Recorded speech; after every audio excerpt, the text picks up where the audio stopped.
Truco secreto para detectar nerviosismo. Este truco para detectar nerviosismo en la otra persona lo puedes aplicar cuando detectes alguno de los indicios que ya te comenté, o incluso cuando por alguna razón tengas la sensación de que esa persona está nerviosa o a la defensiva. Bien, cuando nos sentimos incómodos, nerviosos o a la defensiva, nuestro cerebro activa un comportamiento corporal concreto muy particular y es inconsciente. Es lo que conocemos como el modo huida. Nuestro cerebro entiende que por alguna razón la situación es amenazante, de modo que envía un fuerte flujo de sangre hacia los pies y hacia el corazón para prepararte para la huida, para preparar a nuestras extremidades inferiores para echar a correr en caso de necesidad, y a nuestro corazón para bombear sangre más fuerte. Ya sabes, nuestro cerebro sigue creyendo que vivimos en la jungla, rodeados de peligros salvajes. ¿Y de dónde saca nuestro cuerpo toda esa sangre que envía a los pies y al pecho? Pues de las extremidades superiores,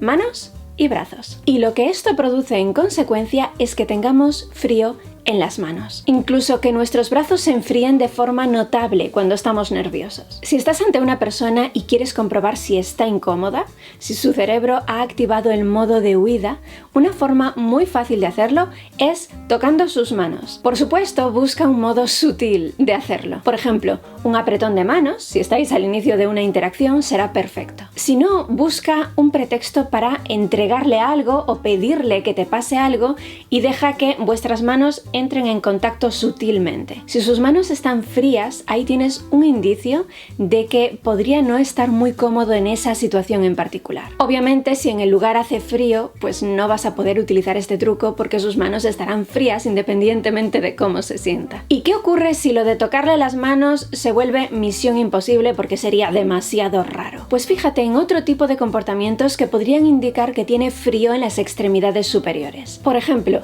si sus hombros están encogidos o si mantiene las manos en los bolsillos o muy apretadas y en cambio no se abriga porque su tronco no tiene frío. Quien tiene frío son sus extremidades superiores. Su tronco podría estar incluso sudando. Recuerda que todo ese flujo de sangre va directo a los pies y al pecho, de modo que es muy probable que de hecho su tronco esté sudando. Es un truco poderoso porque se trata de una temperatura corporal muy atípica y desigual y casi siempre será reflejo de nerviosismo o incomodidad. Bien, pues ahora vamos a ver precisamente cómo podemos obtener más pistas concretas que nos lleven a determinar si ese nerviosismo que percibimos en la otra persona se debe a entusiasmo, ansiedad, excitación, o si es un indicio negativo de incomodidad. Por aquí te dejo 5 gestos delatadores del lenguaje corporal que te dicen si estás teniendo éxito con esa persona. Y por aquí te dejo un botón de acceso a la tienda 30K, donde encontrarás recursos de autocoaching muy divertidos.